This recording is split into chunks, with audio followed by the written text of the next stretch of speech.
Hello everyone, I am your Immortal Hellseeker back with another review, and today I am reviewing the Batman Last Night on Earth Bane Wave Batman figure.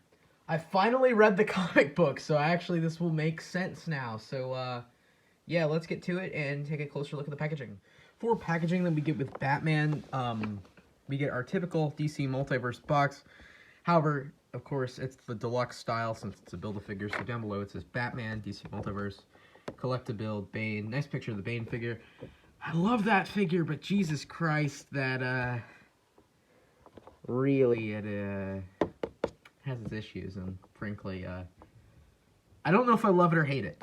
This is number 3 in the wave. I don't know why not number 1. This side we see Batman, Last Night on Earth, Batman. Over here we have a really nice picture of Batman. This is one of my favorite panels from the book. Another picture of Bane right there, and the other 3 characters we can get in this set. Let's take a closer look and check this figure out. Alright, so for accessories we get with Batman, yeah, we get our typical... Sorry, again, only if you guys could see the contraption I made to hold up my cell phone, because my new case can't hold a pop socket, so that's typically how I used it. I stacked it on something and used it. Now I gotta hold it on top of something, use 2 flight stands to hold up. It's a pain in the ass. But here is the flight stand, or fucking flight stand. I'm such an idiot. No, the typical stand we get with the figure. Then we get I mean, come on. They're not as bad as Nightwing. It's not as bad as Nightwing's, but we get a Billy Club here, which he barely uses in the comic, but nice to see in the figure. It does have some battle damage on it. I don't know if you can see it. Actually, it does have some real nice sculpting. Shit. I fucking hate this contraption I built, but yeah, I don't know if you guys can see that. Get the camera situated here.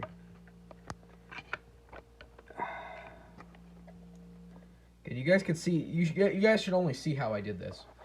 Then we get the trading card here, which is the same as the back on the box. This is a really cool image right there.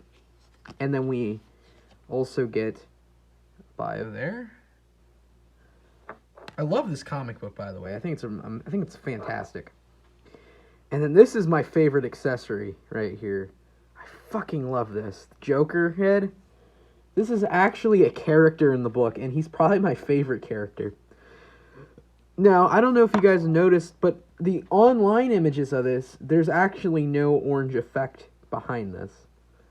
So I don't know if there's some change in production or something, but they added this orange effect, which I do think makes it look a lot better. Even though it's less accurate to the comic later on, it's more accurate to the figure itself. Like this Batman figure... He carried it when it was like this. However, it doesn't really work if you want to use your traditional Batman, but whatever. Still, it's a really awesome accessory. A friend of mine, Elite Legend, actually opened this, and it actually does come on a Joker figure. You can actually pop it off and put it on a Joker, which is awesome. Alright, let's take a closer look at the figure. Even though it's not perfect, it's really based off the sculpting. And even though this outfit's barely in the comic book, it really does leave an impression, and I honestly think it's more memorable than his normal bat suit. So without further ado, let's take a closer look at the figure. So the head sculpt is really nice. It's a restraint mask, I think. I'm gonna try to review this without any spoilers. But yes, this is a Arkham Asylum jumpsuit. This is exactly what it looks like. It is a Arkham Asylum jumpsuit, and it looks amazing. Again, I'm not even going to talk about the context of the story here, because I do consider it spoilers. But, dear God, I love it. And then the straps, they have scratching and stuff on them. Look at that. No paint, which is unfortunate. Then we have the bracers here, I don't know what these are called, but the blades on his wrists. And those look all worn out, scuffed up. It's really badass looking, and he does have some nice articulation.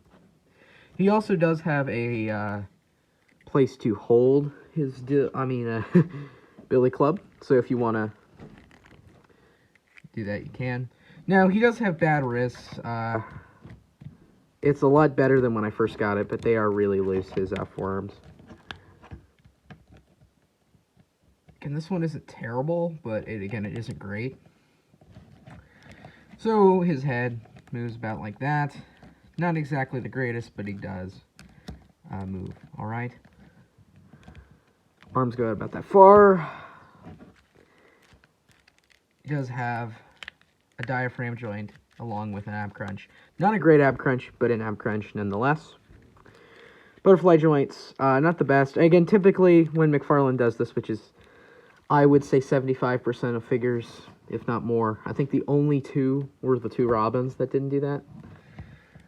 So most of the time I just tuck them in and keep them like that because I'm only going to use it if I'm posing the figure.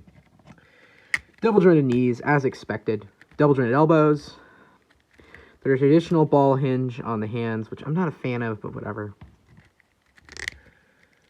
We do see a W on his chest, assuming that's for Wayne, but I don't exactly know. Again, I'm not going to explain the context of this in the story. Please go read the comic. The comic is so fucking good, and you really got to check it out. There's the boots there. Boots look all dirty and stuff. Now, you could say it's shitty plastic, but they personally do look all scuffed up, and I like it. I love this suit design. I really do. I think it's really dope. And then you can have him hold. Originally, I just wanted it for the Joker thing, but then later on, I started really just liking the design. And look at him with the billy club. He looks like a badass. And really, him in the straitjacket kind of works as a Scarecrow hallucination, if you want. And it would, I think, be a great Scarecrow hallucination. Idea for a stop motion? Maybe. But yeah, he's really cool. If I had a couple of cops or something, I would definitely get a couple of pictures of him fighting them, as he looks badass. Really, or bat ass. Now, it is pretty difficult getting him to hold the Joker head. I will say that it is quite difficult. Alright, so for our first set of comparisons, here is Batman next to Wonder Woman and Omega. Yeah, actually, Wonder Woman and Omega might be two of my new favorite comic book characters, at least this version of Wonder Woman. I love this version of Wonder Woman. This is probably my favorite version of Wonder Woman. I love her character in this. She's very attractive, she's very badass, and she's a very awesome character in this book. The figure didn't do it right. I'm just going to say that now. It really didn't do it right, and yeah, my least favorite figure in this wave for sure. Doesn't mean it's bad, I'm just saying it's not great. I even think the Bane Build-A-Figure, although it's flawed, is still a bit better. Also, Omega, I like this Omega figure. Like I said, I have my issues with it, but he's really cool. Could he end up on my top 10 figure list? I don't know. For McFarlane, I mean, not all of the year. Definitely not of the year. But so far, yeah, he's definitely on that. I love this Omega. I really do. And him and Batman flip-flop for favorite figure. Or second favorite, because Scarecrow's really close, too. Here is Batman next to the Death Metal Batman and Red Hood. Yeah, these two are probably two of my current favorite figures in this line. I just got Batman this weekend. I think I got him Sunday, Sunday or Monday. Or not Monday, I mean Saturday. Probably, I think I got him Saturday, I think. Love that figure. And then I also got, of course I have Red Hood. I show him in pretty much all my reviews. Fucking awesome figure. Here is Batman next to two Star Wars Black Series figures, being the Beskar Mandalorian and Grand Admiral Thrawn.